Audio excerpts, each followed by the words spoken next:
Alhamdulillah, ce rappel est pour toi, pour moi, pour nous tous. Dans cette époque gangrenée par l'égoïsme et l'ingratitude, il est temps de réveiller nos cœurs et de secouer nos âmes. L'enfant devenu tyran envers ses parents, l'élève qui insulte son professeur, le croyant qui oublie les bienfaits d'Allah. L'ingratitude n'est pas une faiblesse, c'est une déviance. Le prophète, paix et salut sur lui, a dit « Celui qui n'est pas reconnaissant envers les gens ne l'est pas envers Allah ». Dans cette vidéo, on évoque les versets, les hadiths et les exemples poignants pour comprendre la gravité de l'ingratitude envers Dieu, nos parents, nos enseignants et même ceux qui nous ont tendu la main. Une parole dure mais juste pour remettre les choses à leur place, à regarder jusqu'à la fin, à partager avec ceux que tu aimes.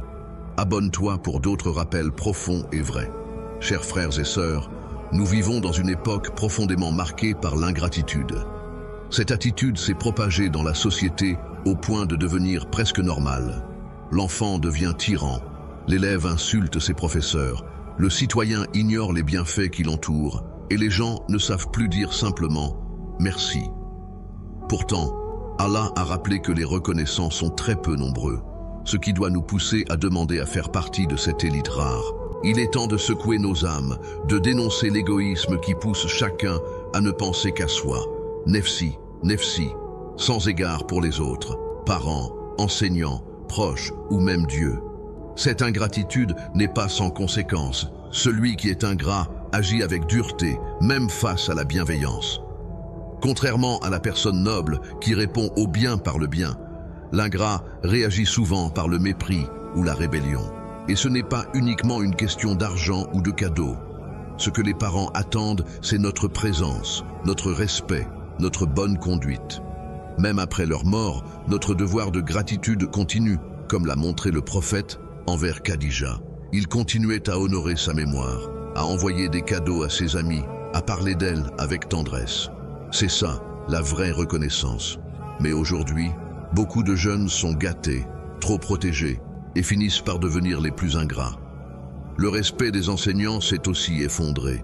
Là où, autrefois, les parents soutenaient l'autorité du professeur, aujourd'hui, ils défendent aveuglément leurs enfants, même quand ces derniers ont tort.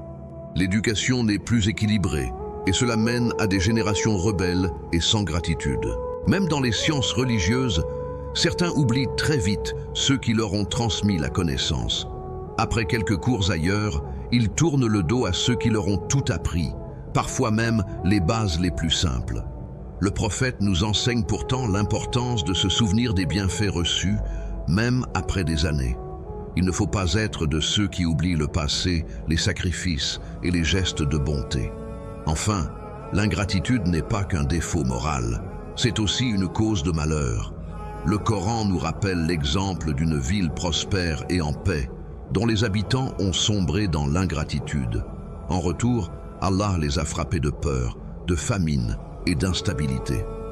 Chaque bienfait est un test. Serons-nous reconnaissants ou ingrats? L'ingratitude est une maladie de l'âme qui ronge les liens, détruit les cœurs et éloigne de Dieu.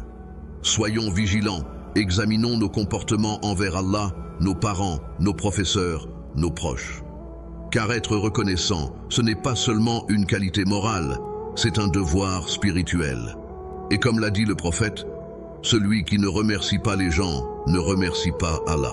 Allah a créé l'être humain avec une faiblesse naturelle, un penchant vers l'ingratitude. Et le prophète nous a avertis, celui qui ne remercie pas les gens ne remercie pas Allah.